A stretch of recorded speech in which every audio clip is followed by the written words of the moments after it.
নমস্কার বন্ধুরা, কেমন আছো সকলে? আশা করি সকলেই অনেক ভালো আছো। আমিও অনেক ভালো আছি।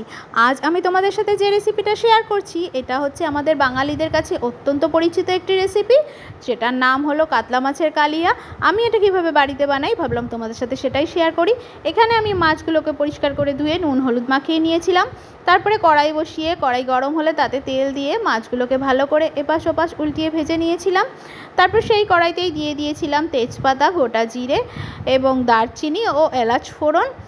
তারপরে দিয়ে দিয়েছি এর মধ্যে আমি কিছু কুচনো পেঁয়াজটা ভালো করে আমি ভেজে নেব যতক্ষণ না পর্যন্ত পেঁয়াজটা রং পরিবর্তন করে বাদামি রং ধারণ করছে। পেঁয়াজটা ভালো মতন ভাজা হয়ে গেলে তার মধ্যে দিয়ে দেবো আমি আদা, কাঁচা লঙ্কা, জিরের একটা পেস্ট। আদা, কাঁচা লঙ্কা, জিরে এবং পেঁয়াজ সমস্ত কিছু ভালো করে কষিয়ে নেব যতক্ষণ না পর্যন্ত কাঁচা গন্ধটা চলে যাচ্ছে কাঁচা লঙ্কা আর আদার। এরপর এর মধ্যে অ্যাড করব স্বাদ অনুযায়ী নুন, হলুদের গুঁড়ো এবং কাশ্মীরি মির্চের গুঁড়ো। আরও কিছুটা জল দিয়ে মশলাটাকে ভালো মতন কষিয়ে নেব যতক্ষণ না পর্যন্ত মশলা থেকে তেল বেরিয়ে আসছে।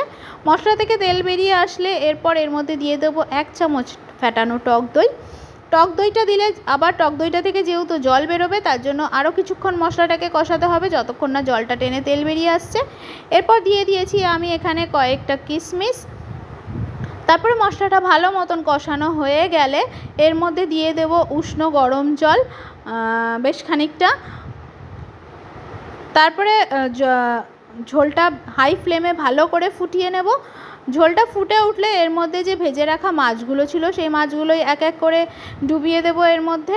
তারপরে হাই ফ্লেমে ভালো করে ফোটাবো যতক্ষণ না পর্যন্ত ঝোলটা গাঢ় হয়ে যাচ্ছে এবং ওপরে তেল ভেসে আসছে। ঝোলটা কিছুটা গাঢ় হয়ে আসলে তারপরে এর মধ্যে দিয়ে দেবো স্বাদ অনুযায়ী একটুখানি চিনি আর দিয়ে দেবো একটু গরম মশলার গুঁড়ো।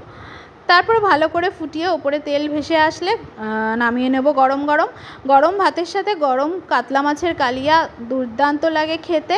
আমি তো বাড়িতে এইভাবেই রান্না করি, তোমরা কিভাবে রান্না করো অবশ্যই আমাকে জানিও। কিন্তু দেখা হবে নতুন কোনো ভিডিওতে। আজকের মতন টাটা।